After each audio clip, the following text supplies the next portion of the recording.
So today I'm going to work on like a surface finish kind of test.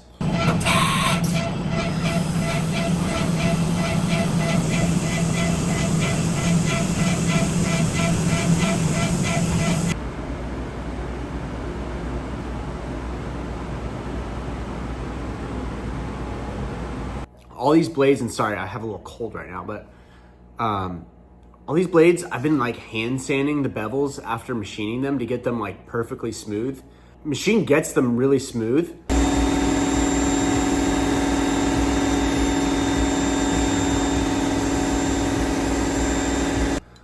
But I've just been doing that hand sand just to like really polish it up. And this is one of those things where sometimes you get stuck in like a little loop of doing something where you go like, this is how I've always done it.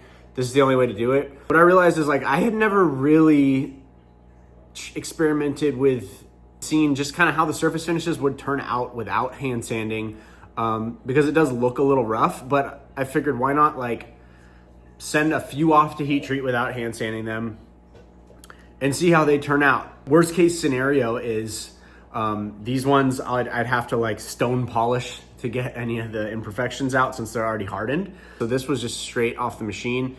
You see it looks a little rough, but I have a feeling that once I sandblast this and stonewash it, like if I can't see any of these imperfections, then there's really no point in just overdoing it and hand sanding. Another thing, I'm gonna send these ones out to Cerakote. Because Cerakote, it's not thick, it is a thin coating, but it's thick enough that it kind of covers up any of the very small surface imperfections. And I figured even if I still have to do hand sanding on these, if I don't have to do it on Cerakote and I can Cerakote 50% of everything I make and do the other 50% natural steel finish, that's a huge time improvement right there. Because at the end of the day, it's not really about the like sweat you put into it, right? It's about the finished product. So I polished these off a little bit and now I have to sandblast them so I can stonewash them.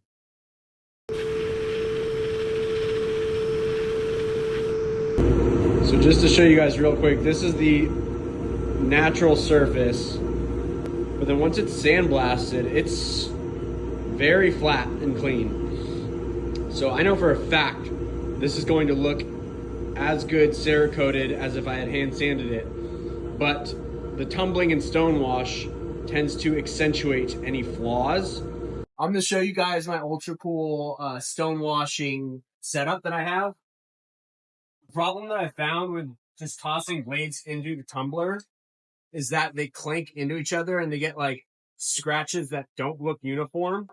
And what this does is it holds the blades so that they can all spin together without running into each other, and that they all spin in like the same uniform direction. So they're going to be tumbling with the tumbler, kind of cutting into like the stone almost. It minimizes inconsistencies in the stonewash.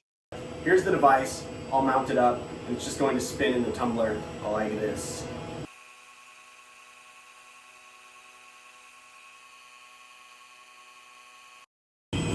Well, here's the finished results.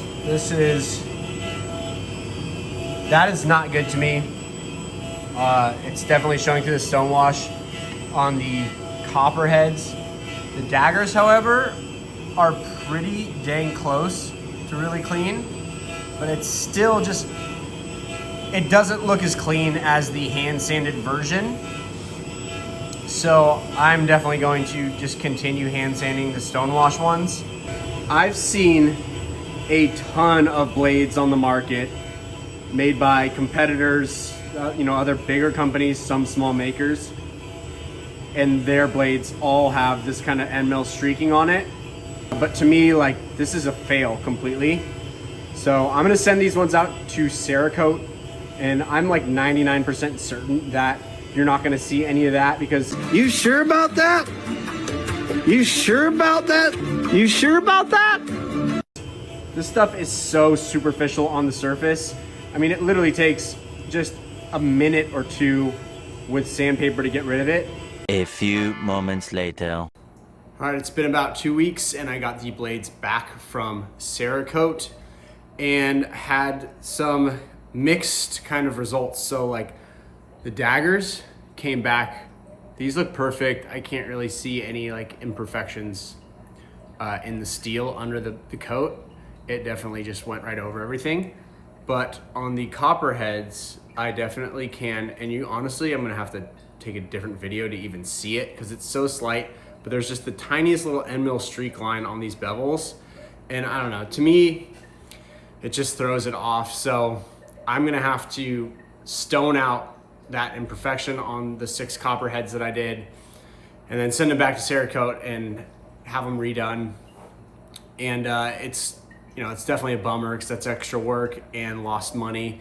But at the end of the day, like it's such a slight imperfection, but the fact is that when someone's paying $370 for one of these, if there's an imperfection on the blade and it's avoidable and it's because of me, like I owe it to them to refinish it. My rule with that in general is like, if it's on me, I refinish it. If it's something that can be fixed, I refinish it. If it's the best I truly did and there's small little things here and there, that I leave. My rule is, would I be bummed if I paid $370 or $350 and I got this blade? Would I be bummed on it seeing that small thing and knowing that the maker chose not to fix it? And if my answer is yes, I would be bummed on that, then I fix it. There's a story that I have. There was one time when I was sharpening a Warncliffe blade, which is just a straight, completely straight edge. They're definitely the hardest kind of edge shape to sharpen. And this was years and years and years ago, back when I was still, not as good at sharpening as well. And I just kept getting a little curve in that edge, a tiny little curve in that edge, and I could not fix it to save my life. And I was grinding it back farther and farther. And I said, you know what, this is the best I could do. I got to a stopping point. And I was like, if the guy doesn't like it, he can send it back and I'll give him his money back, whatever. And I sent it and I got an email from the guy and it was, dude, this is the greatest knife I've ever held. I love this thing so much. Thank you. Like, I'm in love with this blade.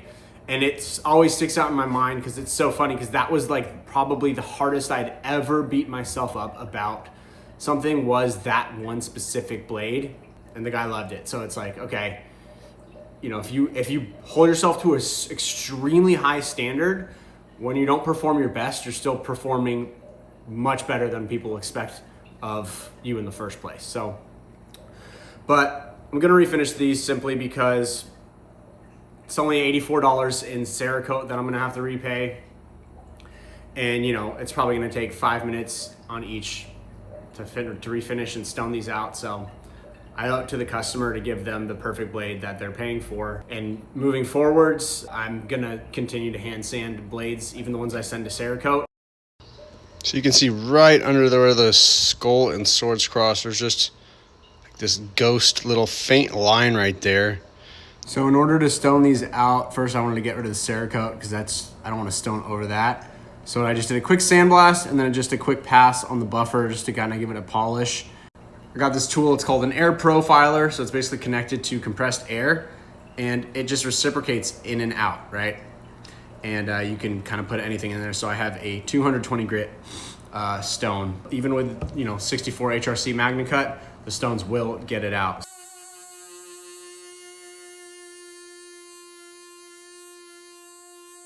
Here's how they look after the stoning. Definitely doesn't look good by any means, but this is actually a very smooth finish under here. So once that's blasted, then I can just have it re-cerakoted, or I might even stonewash these just to not have to send them out and pay again. Again, more work for me, but whatever.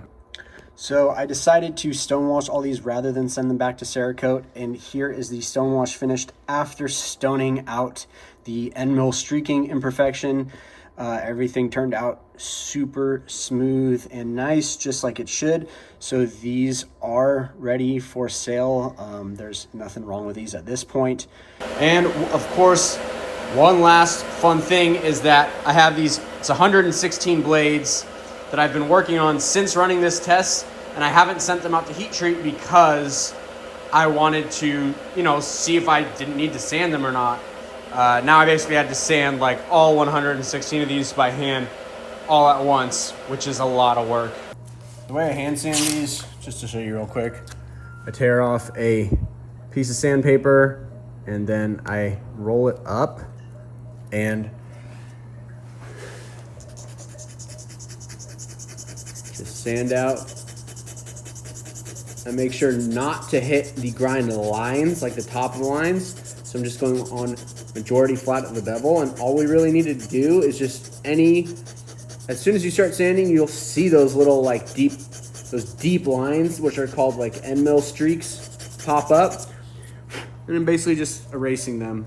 And if done right, it takes about 30 to 45 seconds per bevel. So if there's 4 bevels on these knives, that's about 2 minutes per knife for these. And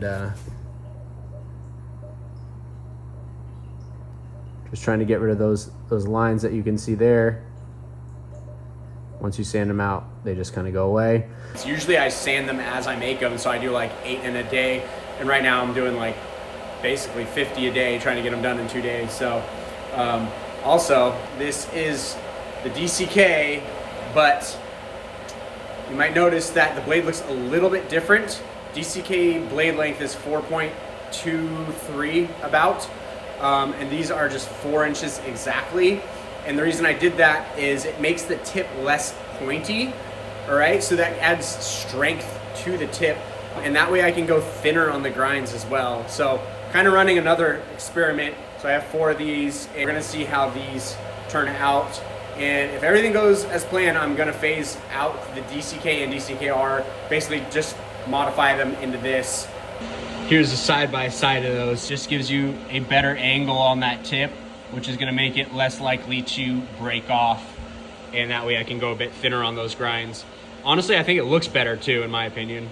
I think it desires to be made like this. And it just, took me years of evolution to get to the final stage. I realized that this episode was not too exciting. It was very technical, went over a lot of like little details and things like that, but it is the little details that matter. This whole thing that I do is just a bunch of little details. And I'm just gonna continue to show you guys, the real stuff that happens behind the scenes. And hopefully you were able to take something away from it. Even if it means, just learning that you're gonna try things and you're gonna fail, because I literally just failed in front of you guys. I mean, as you could see in the beginning of the video, I was 90% confident that it's gonna be covered by Cerakote, and I was dead wrong on that. And I wanted you guys to see that whole process. So thank you for watching. Let me know if you like this content, any kind of content that you wanna see. And I have officially started working on my online course. The first class is going to be Fusion 360 for knife makers. It's going to show you basically with going from zero knowledge of Fusion 360 onto how to design a blade and handles for that blade. And it's going to be a very in-depth class, not a 10-minute little YouTube tutorial. It's going to give you all the information you need. So more details are going to be coming out on that soon.